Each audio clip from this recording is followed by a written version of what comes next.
The conflict is mainly between Israel and Palestinians, especially a group called Hamas, which controls the Gaza Strip.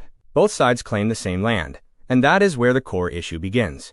In 1948, Israel was created as a homeland for Jewish people after years of suffering and displacement. For many Jews, it meant safety and identity. But for Palestinians, it meant losing homes, land, and becoming refugees, almost overnight. Families were separated, communities were broken, and a deep sense of injustice was created. That moment shaped everything that followed, and its impact is still felt today across generations.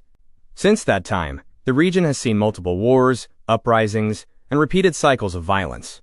Peace talks have happened many times, with leaders from both sides and support from global powers, but no agreement has been able to fully resolve the conflict. The core issues remain the same: who controls the land, how security is maintained, and whether both sides can recognize each other's right to exist. Over time, this has created deep mistrust. Each side believes the other cannot be trusted, and every failed agreement makes that belief stronger. Without trust, even the best peace plans fall apart. This is why the conflict keeps returning, even after moments when it seems like things are getting better. The current escalation began after a major attack by Hamas on Israel. Rockets were launched, and fighters crossed into Israeli territory, leading to deaths and hostages.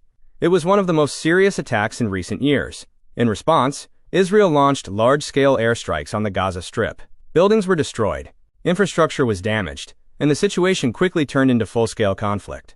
What started as a sudden attack became a rapidly escalating war. Each side justified its actions as necessary, and within days, the violence spread, affecting thousands of lives on both sides. In a place like Gaza, where millions of people live in a very small area, civilians often suffer the most. Homes are destroyed, hospitals struggle, and basic services become limited. Families lose loved ones, and many are forced to leave everything behind. On the other side, people in Israel live with the constant fear of rocket attacks and sudden violence. Sirens, shelters, and uncertainty become part of daily life.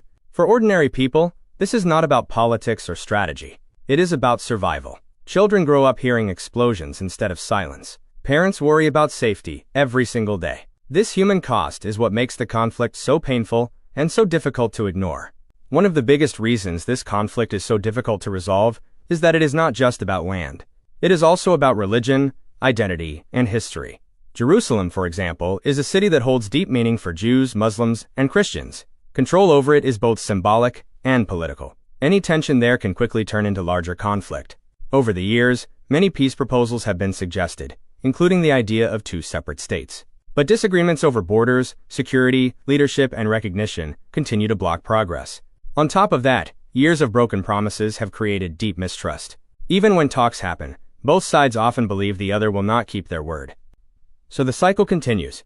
An attack leads to retaliation leads to more anger, and that anger fuels the next conflict. It becomes a loop that is very hard to break. The truth is, no one knows how long this will last. There may be temporary ceasefires and moments where violence slows down, but without solving the core issues, the conflict can return at any time. This is what makes the situation so complex and so tragic. It is not simply about who is right or wrong. It is about history, fear, identity, and survival. And until those deeper issues are addressed in a way both sides accept, peace will remain uncertain.